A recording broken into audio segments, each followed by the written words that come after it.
టెక్నాలజీని వాటండి రాంటేనే అది వాటం రావట్లేదు. పోనీ మాన్యువల్గా పెడితేనేమో ఎవడో కకృతిగాడు ఉంటాడో ఇది అవుతుంది. మరి వీళ్ళని ఎవరితో చెప్పుకొని ఏం చేయాలి? ఇప్పుడు వీళ్ళ పరిస్థితి ఏంటి అసలు? మాకు సంబంధం లేదు. వీళ్ళ పరిస్థితి ఏముంటుంది? రెండు రోజులు ఏడుస్తారు, మర్చిపోతారు. ఇప్పుడు నీట్ అయిపోయింది, మర్చిపోయారు కదా, ఇదే అయింది, ఇది 2 అయింది మర్చిపోతారు. ఓకే, అయితే ఏంటి?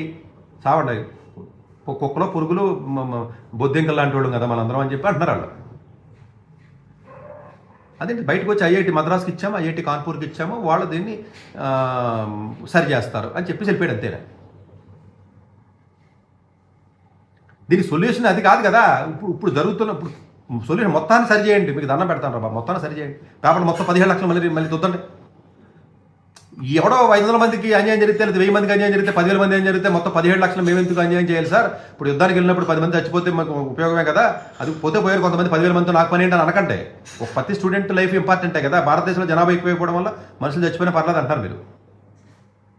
పేపర్లు చూద్దండి. ఇప్పుడు ఎవడైనా, ఇప్పుడు బయటలో ఉన్న పిల్లడైనా ఇంకొకడైనా ఎవరికైనా వేరే ఒక పిల్లవాడి మార్కులు తగ్గితే బాధ కదండి, అది పాపం కదా, ఇది మహాపాపం కదా. ఇది ఎడ్యుకేషన్ ఎవడు పట్టించుకోడండి. దేనికి పనికిరైనా ఒక వరస్ట్ నీచాతినిచ్చమైన సబ్జెక్ట్ ఇది జనాలకి, పొలిటీషియన్స్ కానీ పబ్లిక్.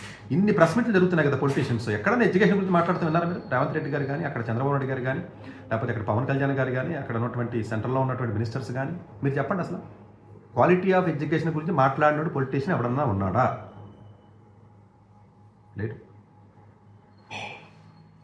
ఎమోషనల్ ఆస్పెక్ట్ సంబంధించి మాట్లాడతారు. దయచేసి ఇదేదో ఒక ప్లాట్ఫామ్ రావాల్సిందే.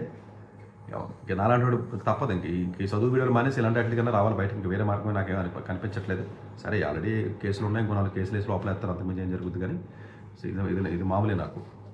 సో బట్ ఇది ఫారెన్ సీట్లు పోవడం కూడా నాకు కొంచెం బాధాకరంగా ఉంది. లక్కీగా నా దగ్గర ఉన్న స్టూడెంట్స్కి అడ్వాంటేజ్ ఏంటంటే, నేను ఒక కంట్రీ మీద డిపెండ్ అవ్వను. వేరే 2, 4, 5 కంట్రీస్ పెడతా ఉంటాం అప్లికేషన్స్ మేము వేసాస్. కానీ వేసా ఇబ్బంది అయినా కూడా స్టూడెంట్కి అన్యాయం జరగకూడదు, ఇలాంటిది ఏదైనా మార్కులు ఇబ్బంది అయినా కూడా అన్యాయం జరగకూడదు, ఏదైనా శాట్ స్కోర్ కొంచెం అటు ఇటు అయినా అన్యాయం జరగకూడదని కొంచెం పూల్ ప్రూఫ్ ప్లానింగ్ అనేది ఉంటుంది. కాబట్టి ఒక పిల్లలకి ఆ యూనివర్సిటీస్లో ఇబ్బంది అయినప్పటికీ కూడా వేరే కాలేజీలు యూఎస్లో కానీ వేరే అదర్ కంట్రీస్లో మంచి కాలేజీలు ఏవైతే వచ్చినా వాటికి పంపిస్తున్నాం.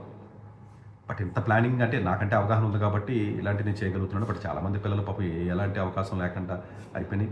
నా దగ్గర జేఈ ఇద్దరికి ఫెయిల్ అయ్యారండి. నిజంగా చాలా బాధాకరం. ఒక స్టూడెంట్కి 75 కంటే తక్కువ వచ్చింది. ఇద్దరే కదా సార్, మీరు ఎంతగానో సీరియస్గా తీసుకుంటున్నారు, ఇద్దరికి పెద్ద నష్టం జరిగింది కదా అని మీరు అనుకోవచ్చు. కానీ ఆడే మీ ఇంట్లో పిల్లడైతే ఎలా ఉంటుందని మీరు ఆలోచించుకోండి.